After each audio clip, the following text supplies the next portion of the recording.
വലിയൊരു പടത്തിൻ്റെ ഭാഗമാകാൻ കഴിഞ്ഞതിൽ വളരെ സന്തോഷമുണ്ട്. എല്ലാവരും കാണണം, അഭിപ്രായം അറിയിക്കണം. അടിപൊളിയായിട്ട് ഒരുപാട് സന്തോഷം. എല്ലാവരും പടം കാണാം, പടം കണ്ട് നല്ല റിവ്യൂസ് അറിയിക്കുക. പ്രേക്ഷകരോട് എന്താ പറയുക? പ്രേക്ഷകരോട് എല്ലാവരും പടം വന്ന് കാണുക. എല്ലാ സ്ക്രീനുകളിലൊക്കെ ഉണ്ട്. അപ്പോൾ നമ്മൾ ചെയ്തൊരു പടമാണ്. പിന്നെ വീക്കെൻഡ് ബ്ലോക്ക് ബസ്റ്ററിൻ്റെ യൂണിവേഴ്സ് പുതിയ ക്രിയേറ്റ് ചെയ്യാണ് നമ്മൾ.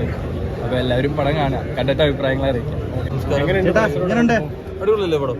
പിന്നെ നിങ്ങളല്ലേ പറയുന്നത്, നിങ്ങളൊക്കെയല്ലേ കണ്ടത്? പ്രേക്ഷകരോടൊപ്പം കണ്ടപ്പോൾ എക്സ്പീരിയൻസ് ചില പടങ്ങൾ ഇറങ്ങുന്നതിന് നമുക്ക് അറിയാമല്ലോ, ഇതിൻ്റെ ഫൈനൽ ഔട്ട് കാണുമ്പോൾ നമുക്കൊരു കോൺഫിഡൻസ് ഉണ്ടാവും ചില സിനിമകൾ.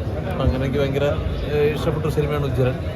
പിന്നെ എൻ്റെ ഒരു ഫാസ്റ്റ് പേസിങ്ങും കാര്യങ്ങളും എല്ലാം കൂടി എൻ്റെ പ്രേക്ഷകരെടുത്ത രീതി നന്നായിട്ടാണ് തോന്നിയത്. ഇപ്പോൾ വരും ഷോകളല്ലേ കൂടുതൽ അറിയാൻ പറ്റും. ചേട്ടൻ്റെ ഈ ക്യാരക്ടർ എത്രത്തോളം ഇഷ്ടപ്പെട്ടു?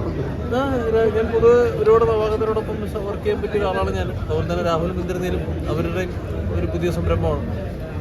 അപ്പോൾ കുറച്ചാണ് ഈ ഹ്യൂമർ പരിപാടി, ഒരു ആനന്ദം അല്ലെന്നുണ്ടെങ്കിൽ കാമുകി, തൃശ്ശൂർ ഒരു ക്ലിപ്തം, അതൊക്കെ കഴിഞ്ഞിട്ട് കുറച്ചാണ് ഒരു ഹ്യൂമർ കിട്ടിയിട്ട്, ഒരു ഹ്യൂമർ ട്രാക്കുള്ള ഒരു ക്യാരക്ടർ കിട്ടിയിട്ട്. പിന്നെ അതെല്ലാം ഒരു വില്ലേജും ബാച്ചിക്കാവും ഉജ്ജ്വലനും ശംഭുവും സച്ചിനും എല്ലാവരും പറയുന്നത് ധ്യാൻ്റെ വേറിട്ടൊരു റോളാണ്, ക്യാരക്ടറാണെന്ന്. ഞാനല്ലെങ്കിലും ഒരിക്കലും ഒരു മോശം നടനുണ്ടല്ലോ. ധ്യാൻ്റെ വേറിട്ട റോളിൽ ഞാൻ നല്ല നടനാണ്. ഞാൻ എടുക്കുന്ന തിരഞ്ഞെടുപ്പുകളാണ് പ്രശ്നം. ധ്യാനത്തെ ഒരു സംബന്ധിച്ചുള്ള കാര്യമാണ്. ഞാൻ മികച്ച നടൻ തന്നെയാണ്, ഒരു സംശയമില്ല.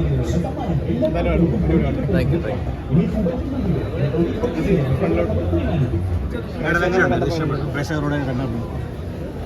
പ്രേക്ഷകരോട് എല്ലാവരും ഒന്ന് കാണുക, സപ്പോർട്ട് ചെയ്യുക. നിങ്ങളൊക്കെ കണ്ടായിരുന്നോ? എങ്ങനെയുണ്ട്? നല്ല സിനിമയല്ലേ? നല്ല റെസ്പോൺസ് ആണെന്ന് തോന്നുന്നു കണ്ടിട്ട്.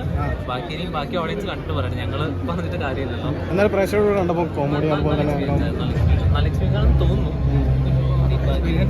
വിചാരിച്ച പോലെ വർക്കൗട്ടായ പോലെ തോന്നുന്നു വിശ്വാസം ഇപ്പോഴും. ബാക്കി റിവ്യൂസ് വരട്ടെ. ഫസ്റ്റ് ഷോ കഴിഞ്ഞല്ലേ ഉള്ളൂ, നമുക്കിപ്പോഴും പറയാൻ പറ്റില്ല.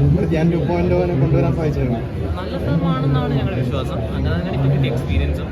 ബാക്കി ഞങ്ങളല്ലല്ലോ പറയാനുണ്ട്, ബാക്കി അവിടെ ചോദിക്കും.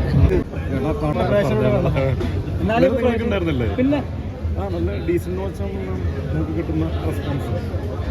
നിങ്ങൾ കണ്ടോ? എല്ലാവരും കണ്ടോ?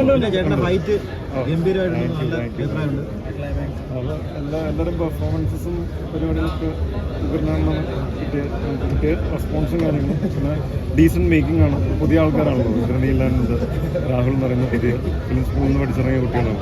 നല്ല ഉഗ്രനായിട്ട് മേക്ക് ചെയ്തിട്ടുണ്ട്. ബാക്ക്ഗ്രൗണ്ട് സ്കോർ, വിഷ്വൽസ് എല്ലാം ഒരു പുതിയ ടീമാണ്. നല്ല രസമായിട്ട് വന്നിട്ടുണ്ട്. ധ്യാൻ്റെ പെർഫോമൻസ്, ഞാൻ പിന്നെ എല്ലാത്തിനും നല്ല വൃത്തിയായിട്ട് തന്നെയാണ് പെർഫോം ചെയ്യാറുള്ളത്. പിന്നെ എല്ലാവരും നല്ല ഭംഗിയായിട്ട് തന്നെ, റോണി ചേട്ടൻ, നസീർക്ക്, എല്ലാവരും പറയുന്നത് ഞാൻ 2.0 എന്നൊക്കെ പറയുന്നത്. അപ്പോൾ അതുപോലെ അതിന് മുമ്പ് പറയുന്നത് നമ്മൾ പ്രൊമോഷൻ ടൈം ഔട്ട് പറയുന്നുണ്ട്. ഇത് കഴിഞ്ഞിട്ട് 2.0 പറയുന്നത് പ്രൊമോഷൻ ടൈം ഔട്ട് 2.0 എന്ന് പറഞ്ഞുകൊണ്ടിരിക്കുന്നത്. ഈ 2.0 കൊടുത്തത് കുഡൂസ് ടീമാണെന്ന് പറയുന്നത്. ഇല്ല, ഇപ്പം നല്ല സിനിമകൾ വരുമ്പോൾ ഡയറക്ടേഴ്സിന് അത് ഫീൽ ചെയ്തിട്ട് അവർ ഇട്ട പേരാണ് ഞാൻ 2.0 എന്നുള്ളത്. അപ്പോൾ നല്ലതാണ്, നല്ല ഡീസൻ്റ് ആയിട്ടുള്ള പരിപാടിയായിട്ടാണ് എനിക്ക് ഫീൽ ചെയ്തത്. ഓഡിയൻസിൻ്റെ അടുത്ത് ചോദിക്കും ഇനി ബാക്കി തീർച്ചയായിട്ടും തിയേറ്ററിലാണ്. തിയേറ്റർ വാച്ച് ഉണ്ട്. എന്നാലും തീർച്ചയായിട്ടും തിയേറ്റർ വാച്ചിനുള്ള ക്വാളിറ്റിയുള്ള സിനിമ തന്നെയാണ്. എൻഗേജിങ് ആണ്, ഗ്രിപ്പിംഗ് ആണ്, അതുപോലെ തന്നെ നല്ല ഹ്യൂമറുകളുണ്ട്, ഫൈറ്റ് ഉണ്ട്, എല്ലാം ഉണ്ട്. എന്നാലും തിയേറ്ററിൽ വന്ന് സിനിമ കാണുക, സപ്പോർട്ട് ചെയ്യാമെന്നുള്ളതാണ് പറയുന്നത്. ഓക്കെ.